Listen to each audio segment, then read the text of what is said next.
Assalamualaikum warahmatullahi wabarakatuh. Gimana kabarnya anak-anak? Semoga kalian semua selalu dalam keadaan sehat. Jangan lupa untuk senantiasa menerapkan protokol kesehatan dengan mencuci tangan, memakai masker, dan menjaga jarak. Semoga Allah melindungi kita semua. Baik anak-anak, sebelum kita melakukan kegiatan kita pada hari ini, alangkah lebih baiknya kita berdoa terlebih dahulu. Semoga Allah mempermudah kita dalam menuntut ilmu. Yuk kita doa sama-sama. Bismillahirrahmanirrahim. Raditu billahi robba, wabil islami dina, wabi muhammadin nabiyya wa rasula, rabbi zidni ilma, warzuqni fahma, waj'alni minas solihin. Nah baik anak-anak, materi kita yang pertama di semester 2 kali ini bertemakan tentang toleransi sebagai alat pemersatu bangsa. Sebelum ke materi, di sini Ibu akan menceritakan sebuah kisah inspiratif, kisah baginda Nabi yang menyuapi pengemis Yahudi buta. Dikisahkan, di sudut pasar Madinah Al-Munawwaroh terdapat seorang pengemis Yahudi yang buta. Pengemis itu setiap ada orang yang mendekatinya, beliau selalu berkata, "Wahai saudaraku, jangan dekati Muhammad. Muhammad itu gila, bohong, tukang sihir. Kalau kamu mendekati Nabi Muhammad, maka kamu akan dipengaruhinya." Hari demi hari, pengemis Yahudi itu mencela Nabi Muhammad. Sebagai Rasul, Nabi Muhammad tentunya mengetahui apa yang dilakukan pengemis Yahudi buta itu.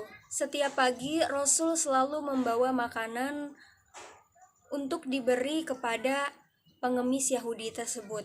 Dan tanpa mengatakan sepatah kata pun, Rasul terus menyuapi makanan yang dibawa kepada si pengemis. Saat Rasul menyuapinya, si pengemis terus mencela Nabi Muhammad. Dan dia pun berkata, "Jangan sampai engkau mendekati orang yang bernama Nabi Muhammad." Rasul menyuapi si pengemis itu hingga menjelang wafat. Ketika Rasul wafat, tidak ada lagi yang menyuapi si pengemis Yahudi itu. Sehingga pada suatu hari Abu Bakar bertanya kepada Aisyah, "Wahai Aisyah, adakah satu amalan Rasul yang belum aku kerjakan?" Aisyah pun menjawab, "Ada ayah.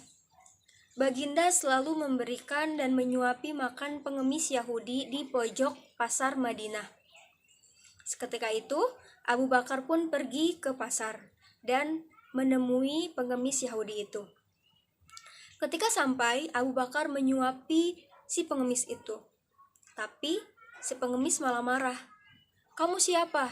Kamu bukan orang yang biasa memberiku makan." Kata Abu Bakar, "Aku adalah sahabat Nabi yang selalu memberi makan engkau." Dengan terkejut, akhirnya si pengemis itu menangis. Ternyata orang yang selalu memberi makan dan menyuapinya dengan lembut adalah baginda, yang mana baginda Nabi yang selalu ia hina-hina. Nah anak-anak, dalam kisah tadi yang Ibu ceritakan, kita bisa mengambil pelajaran bahwasannya kita harus selalu senantiasa menghargai manusia walaupun kita berbeda bangsa, berbeda suku, ataupun agama. Karena dalam hadis Nabi pun dijelaskan, "Laisa minna ma'alam ya'rif haqqa kabirona wasogirona." Bukan termasuk umatku jika kamu tidak menghormati yang besar dan tidak menyayangi yang kecil. Nah, kalian juga harus tahu nih bahwasannya toleransi itu sangat penting dalam kehidupan manusia, baik dalam berkata-kata ataupun bertingkah laku. Dalam hal ini, toleransi berarti menghormati dan belajar dari orang lain. Toleransi juga merupakan awal dari sikap menerima bahwa perbedaan bukanlah suatu hal yang salah. Justru perbedaan itu harus dihargai dan dimengerti sebagai kekayaan atau rahmat. Misalnya, perbedaan ras, suku, agama, adat istiadat, cara pandang, perilaku, dan pendapat. Nah, dengan perbedaan tersebut diharapkan manusia mempunyai sikap toleransi terhadap segala perbedaan yang ada. berusaha hidup rukun, baik individu dengan individu, individu dengan kelompok masyarakat, ataupun kelompok masyarakat dengan kelompok masyarakat lainnya. Nah, terkait pentingnya toleransi dalam kehidupan, Allah menegaskan dalam firman-Nya yang berbunyi, A'udzu billahi minasyaitonir rajim. Bismillahirrahmanirrahim. ومنهم من يؤمن به ومنهم من لا يؤمن به وربك أعلم بالمفسدين وإن كذبوك فقل لي عملي ولكم عملكم أنتم بريئون مما أعمل وأنا بريء مما تعملون صدق الله العظيم. Yang artinya, dan di antara mereka ada orang-orang yang beriman kepada Al-Quran, dan di antara mereka pula ada orang-orang yang tidak beriman kepadanya. Sedangkan Tuhanmu lebih mengetahui tentang orang-orang yang berbuat kerasukan. Dan jika mereka tetap mendustakan Muhammad, maka katakanlah, bagiku pekerjaanku dan bagimu pekerjaanmu. Kamu tidak bertanggung jawab terhadap apa yang aku kerjakan, dan aku pun tidak bertanggung jawab terhadap apa yang kamu kerjakan. Quran Surat Yunus ayat 40-41. Dari dua ayat yang telah dibacakan dapat disimpulkan bahwa yang pertama, umat manusia yang hidup setelah Rasul diutus terbagi menjadi dua golongan. Golongan pertama, orang yang mempercayai kebenaran Rasul dan kitab suci. Golongan yang kedua adalah orang yang mendustakan Rasul dan kitab suci. Yang kedua, Allah mengetahui orang yang beriman dan orang yang kafir. Dan yang ketiga, orang yang beriman harus tegas dan berpendirian teguh atas keyakinannya.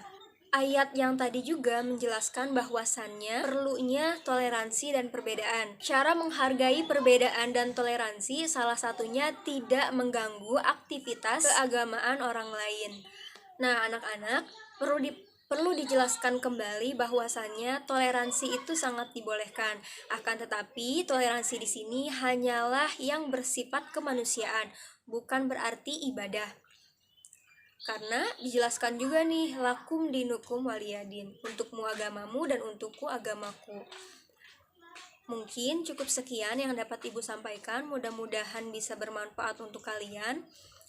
Sampai ketemu di minggu selanjutnya. Jangan lupa tetap jaga kesehatan dan wassalamualaikum warahmatullahi wabarakatuh.